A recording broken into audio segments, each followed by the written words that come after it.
Hello, students. Welcome you to the indexes and reports in news February month. So, we'll be discussing first of all the world ones and then the Indian ones that we always do. Starting with the financial secrecy index. So, financial secrecy index is basically by the Tax Justice Administration, a UK-based financial advocacy group. So, first of all, remember that. Secondly, three things to remember: who, because it's a new one. Then, what about India, and who was the top, and what are the few highlights of the report, right? Or what the report does basically. So basically, the report highlights which are the jurisdiction under which the secrecy is the most. So currently, this report is topped by the Cayman Islands, right?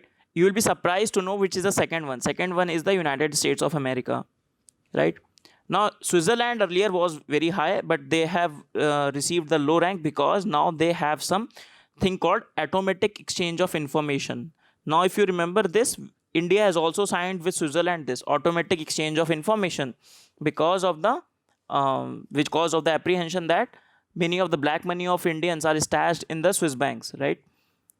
Now, coming back to India, so now, as we say, the Switzerland has jurisdiction has taken some of the steps to make sure that they should not be recognized at the place where a lot of black money is stashed. So they are signing many of the automatic exchange of information with different governments.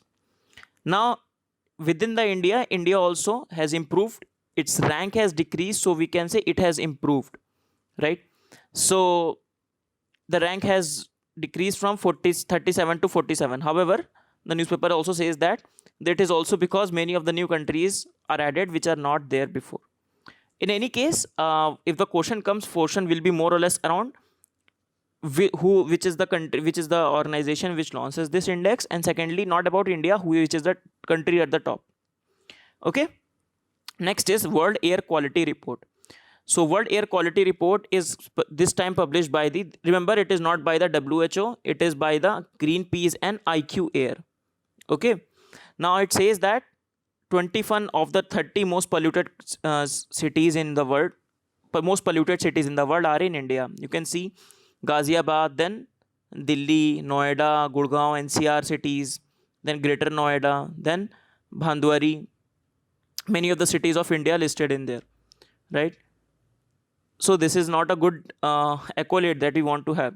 Within India also, the India country itself got the 5th position when it averaged by the PM 2.5 and weighted by the population. This is the screenshot taken right from the report only. So please remember, this report is taken by the IQ and Greenpeace, right? Not by WHO.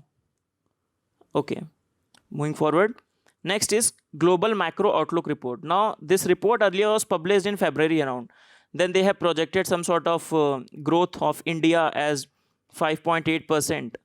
However, now because of the COVID-19, they have to put an update. So they have updated in April 2020, and they have obviously slashed the growth forecast. Many of the forecasts also say the growth of the whole world will go into negative. Obviously, we are in the kind of a global recession due to COVID. Then Global Futures Report. Now, few of the similar reports will come. So please keep a distinction, make a chart sort of a thing so that you do not get confused between those two, right? First is Global Futures Report. Now, this report is a very technical report. I've downloaded this report and saw the report. It is very technical report. This report talks about how will the natural assets will change under different development scenario. When we will take steps, we will take conservation, we will not as a business as usual approach, conservation approach, or moderate approach. Under different approaches, they have made some statistical models that how the value of our natural assets will change, how our GDP will grow, right, in terms of the considering the natural asset values. However, more importantly for us, I'm just giving you the context. For us, the report is released jointly by the WWF, that is World Wildlife for Nature, Global Trade Analysis Project, and Natural Capital Project. So these are the three agencies which release the Global Future Report. So Global Trade Analytical Project, Natural Capital Project, and WWF. As I was telling you, similar reports. So next report is Future of Earth Report.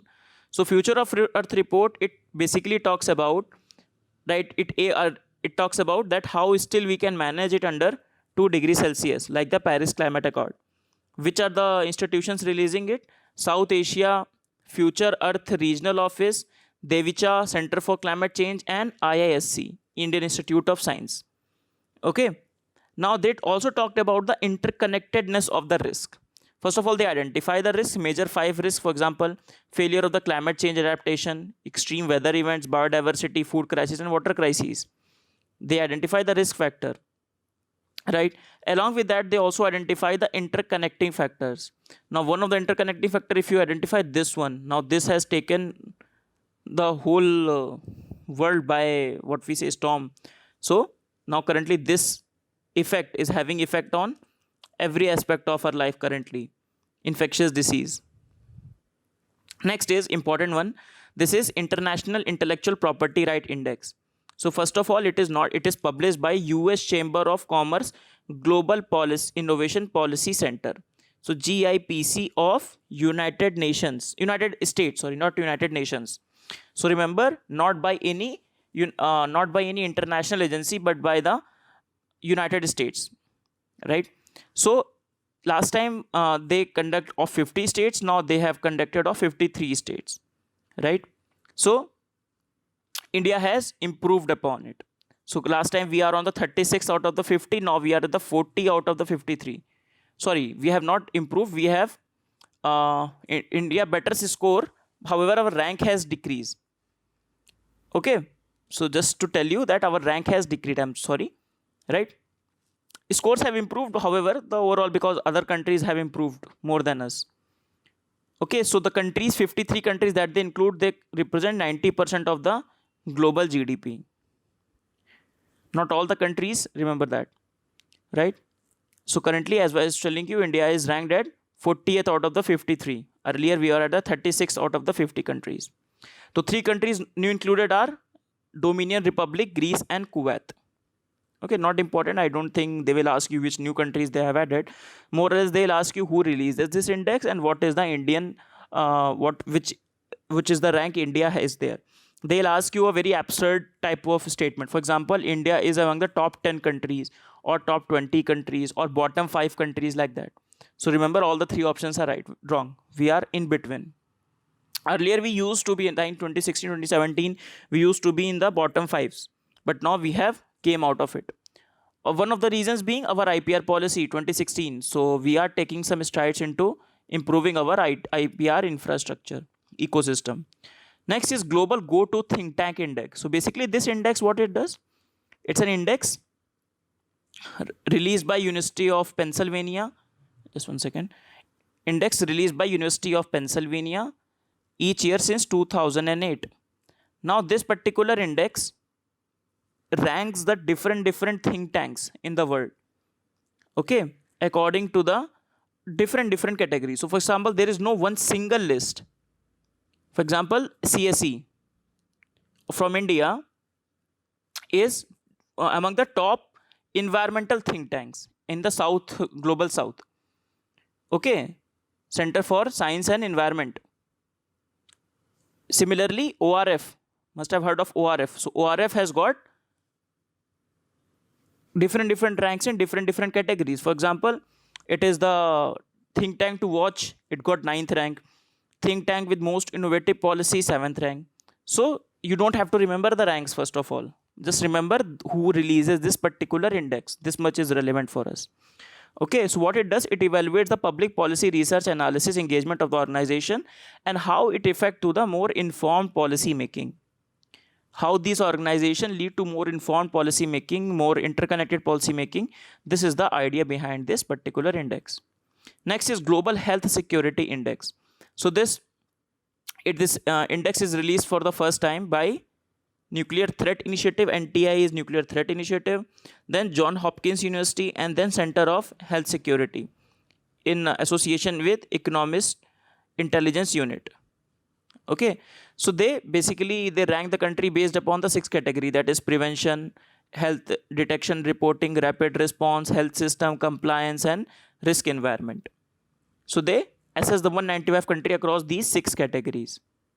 Okay, So first time they are doing it, first comprehensive survey. Now surprisingly, they have put US as their first one. So US inadequately prepared to COVID despite high scores on this index. That questions the credibility of the index itself. So US has topped the list. However, you know the currently the situation in USA. What about India?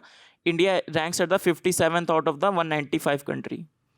Okay, so project, just to reiterate, project of Nuclear Threat Initiative, John Hopkins University, and research by the Economist Intelligence Unit. Next is Worldwide Educating for the Future Index.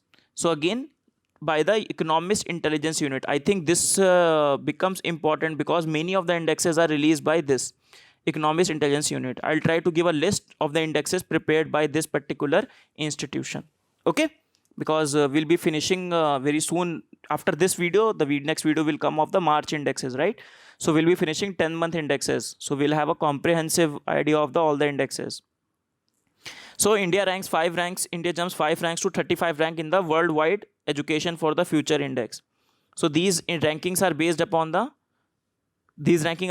three parameters. So policy environment, teaching environment, socio-economic environment. Based upon that, they take out the overall score. So first thing, which is the first country? Obviously, the Scandinavian countries, Finland, Sweden, like this. Then New Zealand. New Zealand is also having this first rank in the Global Perception Index also. Okay, so what about India? India scored 34th on this rank on list. Okay, overall. Right. So yeah, so we jump 5 rank to 35th. Earlier we were on the 40th rank.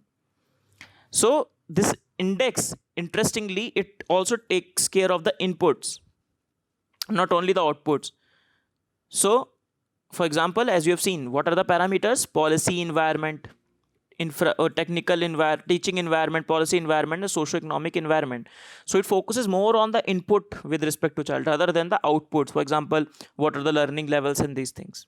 Okay, it focuses on from the perspective of the skill-based education, just such as critical thinking, problem solving, leadership, collaboration, creativity, entrepreneurship, and technical skills. Okay, right.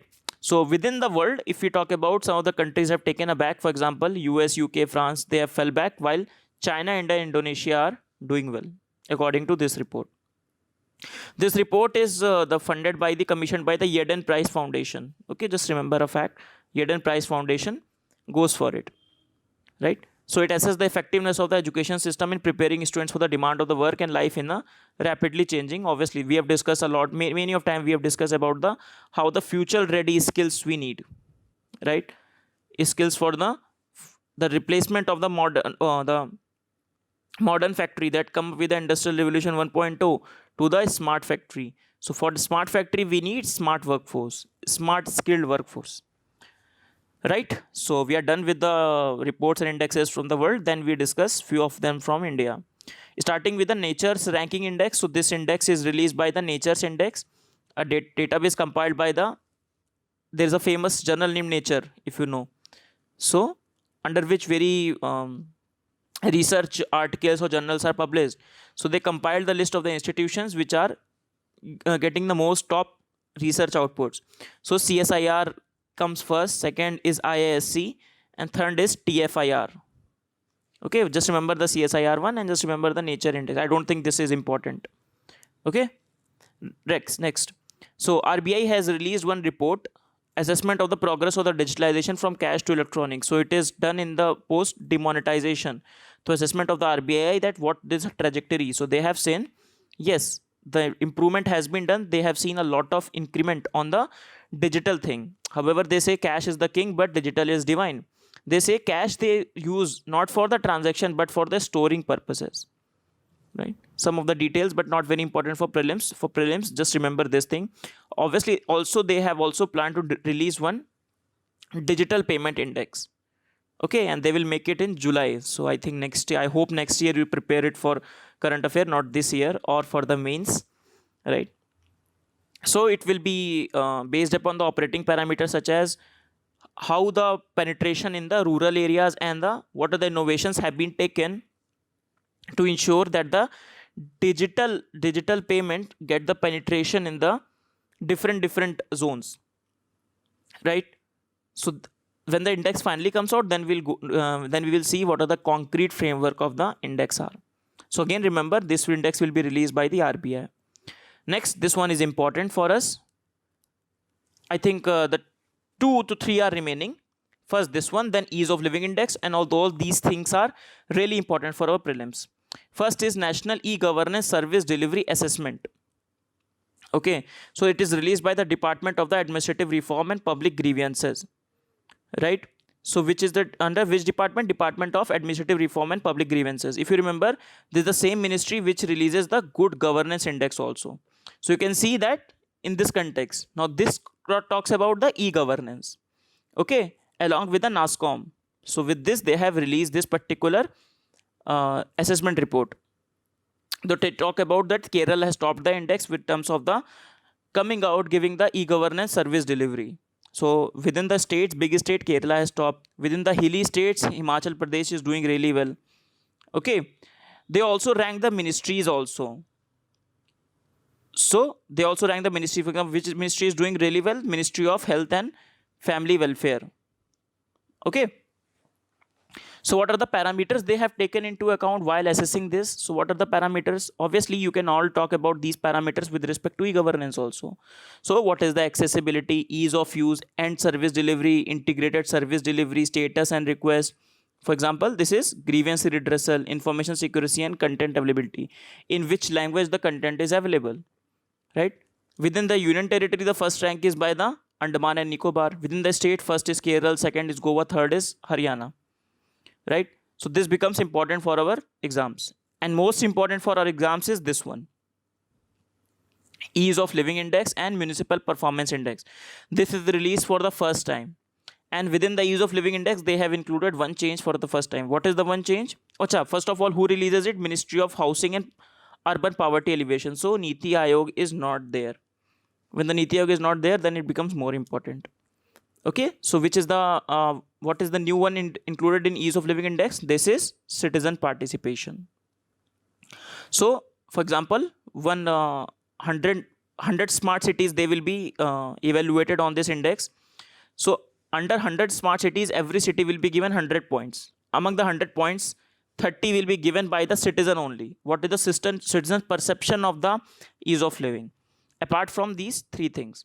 So quality of life has got 35%, sustainability 20%, economic activity 15%. This is Ease of Living Index we are talking about. Now within the Ease of Living Index, now citizen participation is one thing, 30%. But what about these three index? So they have included these three index, different parameters. For example, quality of life, assessing the social well-being. So these are the indicators, right? So 7 indicators here, then 3 indicators here, then 4 indicators here. So total are 14 indicators are there. Okay. So 7 indicators within the quality of life, education, health, housing, and all these things. Economic ability, economic development, economic opportunities. Gini coefficient means what is the inequality. Sustainability means environment, green space, energy consumption, and all these things. Now this thing you don't have to remember, just for reference I have kept it. So the detail under this every index, what are the education, what will be calculated. So all these are the quantitative parameters, right? Obviously they have to be very precise in having the indicators, which are the indicators. On that basis they will use it. For example, within the environment, water quality, tree cover, using the green fuel, air quality index, green space, so green buildings in the city and all the things. Okay, right. So we are done with the Ease of Living Index. So this Ease of Living Index has these parameters. Now coming back to the Municipal Performance Index. So what the name says, Municipal Performance Index. So this index will calculate which municipality is doing what, how one municipality is performing. So they have taken, so what is the basically objective if you see? To generate information to guide the evidence-based policy making, then catalyze action to achieve the broader developmental outcomes, then assess and compare the outcomes, then give citizen insight into the functioning of the local body, how the local body is performing, and that is on the base of that they can give the voting or election in the next municipal elections, right? So what are the different parameters? Just like we have seen the 4 parameters in the Ease of Living Index, we are seeing the 5 parameters in the this particular index, municipal performance index, first with services, then finances, then planning, then technology and governance. So if you see, they can be seen in the parameters of FFF, fund, function and functionaries. So what are the different verticals? So highest vertical is given to the service, then finance and governance, then to planning and technology. Okay, so these are 5 verticals and every vertical has its own. For example, this is what I have kept it. So every vertical you can have different, just like ease of living index, different parameters on the basis of that will be evaluated. Okay, so it will help the municipalities obviously to in the better planning and management, fill the gap in administration and improving the lives of the people. So when the municipalities or the local governance will be robust, then only the government, the ease of living of the people will come, right? So like this, these are the important indexes. With this, we finish our February month indexes. Let us quickly revise. We started with the Financial Secrecy Index released by the Tax Justice Network, a UK-based financial advocacy group. Then we discussed World Air Quality by the IQ Air and Greenpeace, not by WHO. And 21 out of the 30 most polluted cities are from India. Then Global Micro Outlook Report, right, by the Moody. Then Global Futures Report. Remember, technical report released by the WWF for Nature, Global Trade Analysis Project, Natural Capital Project, like that. Then Future of the Earth Report. Okay, then this report becomes important. This Intellectual Property Index. Then Global Go-To Think Tank Index. So CSE and ORF we have discussed. You don't have to remember because there are many categories. So you don't have to remember which has topped and which has not.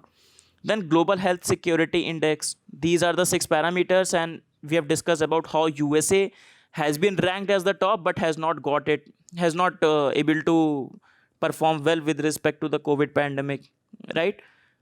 Next, Global Worldwide Educating for Future Index by Economic Intelligence Unit. The 3 parameters and India ranks 35 from 40th. Then within India, Nature's Ranking Index, then some sort of digitalization assessment done by the RBI, right? They have announced that they will also come up with a digital payment index. Then by the Department of Administrative Reforms and Public Grievances, that is National E-Governance Service Delivery Assessment. So many of the states such as Kerala has become first, Himachal Pradesh, Andaman Nicobar. Then this index is very important, ease of living and the municipal performance index. What are the different parameters? Let us quickly revise. Ease of living index, 4 things are there: citizen participation, then quality of life, then economic ability and sustainability, 30%, 35%, right, 20% and remaining I think 15%. Then within that 5 things: services, finance, planning, technology and the governance. Okay, so please remember, on these fronts the index has been launched by Ministry of Housing and Urban Poverty Alleviation. With this, we finish our discussion of February month indexes and reports, and next time we will see you with the March indexes and reports, and with this we finish all our 10-month indexes and reports, right? So see you in the next class. Thank you everyone. Bye bye.